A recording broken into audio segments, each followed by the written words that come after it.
आप सभी को जय मसीह की ज्योत्सना टीचिंग में आप सभी का स्वागत है। आज जो सीखने के लिए हमने पद चुना है वो हमको मिलता है यशाया 49 और उसका 15 और 16 पद। यहाँ पर परमेश्वर का वचन इस प्रकार से कहता है, क्या यह हो सकता है कि कोई माता अपने दूध पीते बच्चे को भूल जाए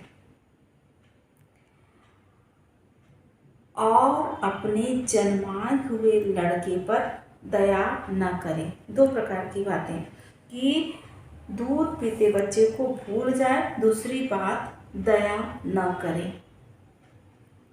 हाँ, वह तो भूल सकती है परंतु मैं तुझे नहीं भूल सकता। परमेश्वर का वचन यहाँ पर साफ साफ कहता है, जिस संसार में तुम हो, जिस मादा को, जिस हवा को, जिस मादा को मैंने जन्म देने की शक्ति दी, वो तो अपने जन्माए हुए बच्चे को भूल सकती है।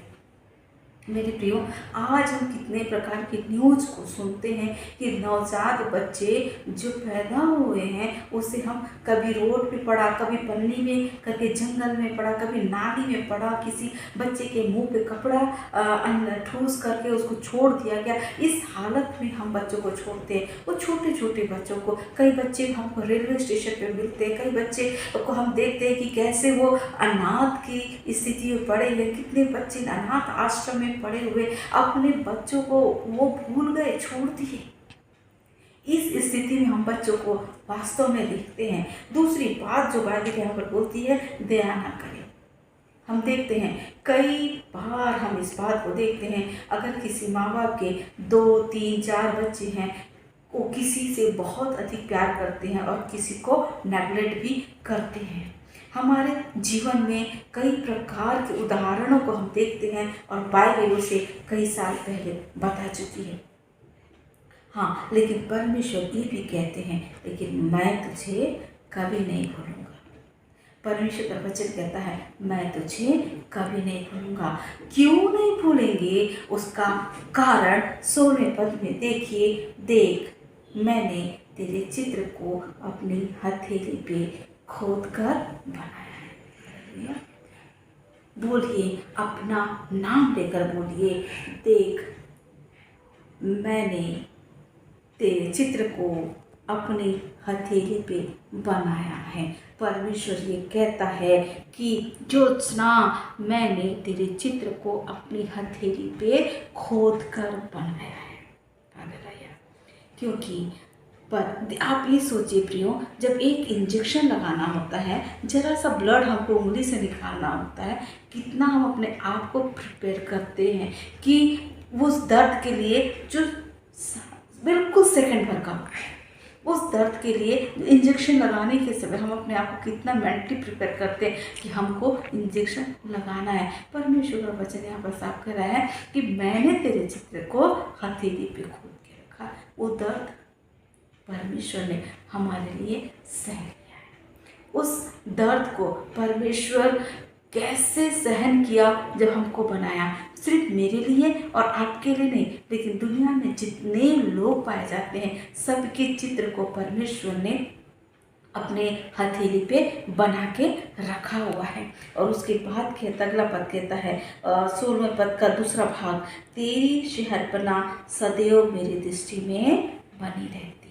शहरपना है क्या मेरे प्रियो? शहरपना, जब हम किसी महल को देखते हैं, राजा के महल को देखते हैं, तब उसके चारों ओर आप देखिए ऊंची ऊंची मोटी मोटी मजबूत दीवार होती है।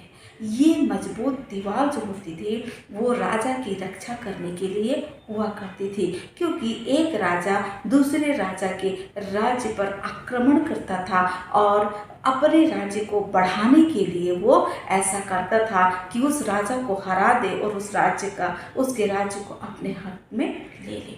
इसलिए वो राजा क्या किया करता था, एक राजा दूसरे राजा के ऊपर आक्रमण किया करता था। आक्रमण करने के से बचने के लिए एक राजा अपने आप को सुरक्षित रखने के लिए, अपने प्रजा को सुरक्षित रखने के लिए वो ऊंची ऊंची दीवारों को बनाता था, ताकि दुश्मन जब अपने तोप लेकर के आए और उस पर आक्रमण करे तो वो दीवार इसकी रक्षा करे, इन लोगों की रक्षा करे।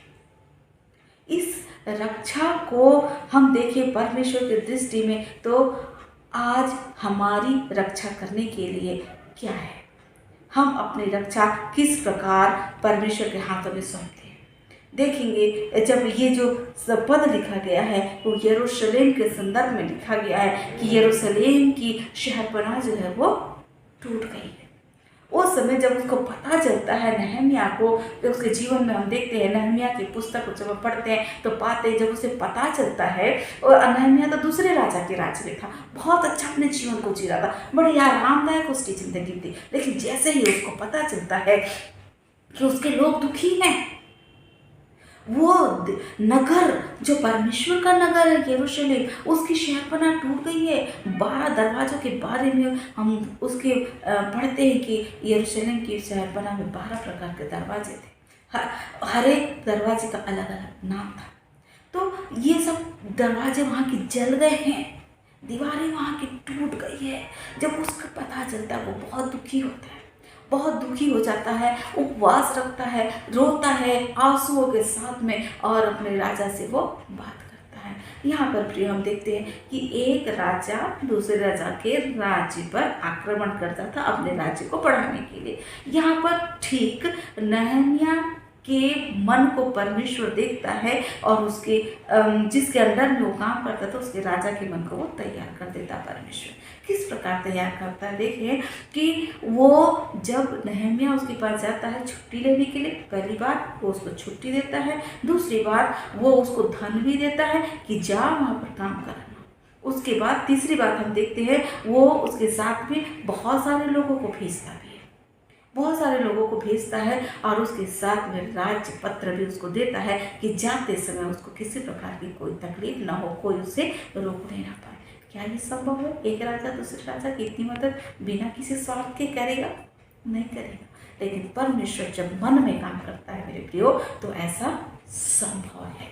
नहम्याह ने इस बात को देखा और वो किया, इसलिए परमेश्वर ने उसकी मदद करी। मेरे प्रियो, हम क्या देखते हैं, हम अपने शहरपनाह को किस हालत में देख रहे हैं, अपने लोगों की शहरपनाह को हम कहाँ रखे हैं। परमेश्वर, हम जब बाहर जाते हैं अपने घर से बाहर, हम अपने आप को यीशु मसीह के लहू में कवर करते, हम अपने पति को यीशु मसीह के लहू में कवर करते, हम अपने दोनों बच्चों को यीशु मसीह के लहू में कवर करते, हम अपनी नौकरी को लहू में यीशु मसीह के लहू में कवर करते, हम अपने गाड़ियों को यीशु मसीह के लहू में कवर करते, हम अपने घर को यीशु मसीह के लहू में कवर करते, हम अपने रिश्तों को यीशु मसीह के लहू में कवर करते। प्रभु जी, जो प्रेम हमारे बीच में है उसे कोई चुराने ना पाए।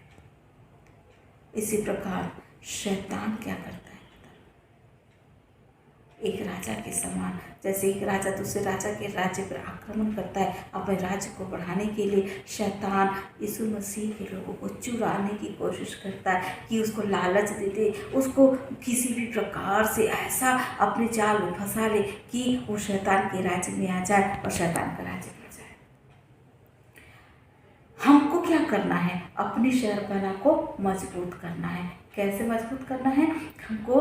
वो जो मोटी मोटी दीवार बनी है वो काय की दीवार है, वो ईंटे की है, गारे की है, लेकिन हमको बाइबल अध्ययन में आगे बढ़ के, प्रार्थना में आगे बढ़ के अपने शहरपनाह को मजबूत करना है, और उसको रोज़ पानी देते। नई दीवार बनती है तो उसको क्या करते, पानी देते हैं ताकि वो दीवार और मजबूत हो जाए।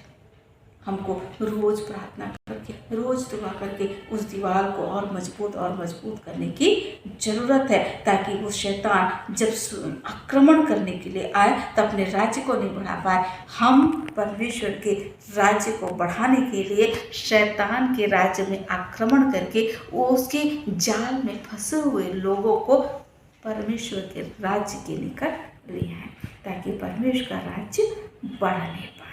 इसका काम हमको करना है। ये शहरपनाह जो है, हमको परमेश्वर के शहरपनाह को बढ़ाना है। जब हम यीशु मसीह के लहू में कवर रहेंगे, हमारी आत्मिक जो भूख है, जो प्यास है, हम वचन के द्वारा तृप्त करते जाएंगे। हमारी शहरपनाह क्या होती जाएगी, मोटी और मोटी और मोटी हो जाएगी। फिर शैतान कितना भी आक्रमण कर ले, वो किसी काम का नहीं है। उसका हर तीर बेकार होगा, उसका हर तीर जो फेंकेगा वो नाकामयाब होकर के उसी के पास वापस चल जाएगा।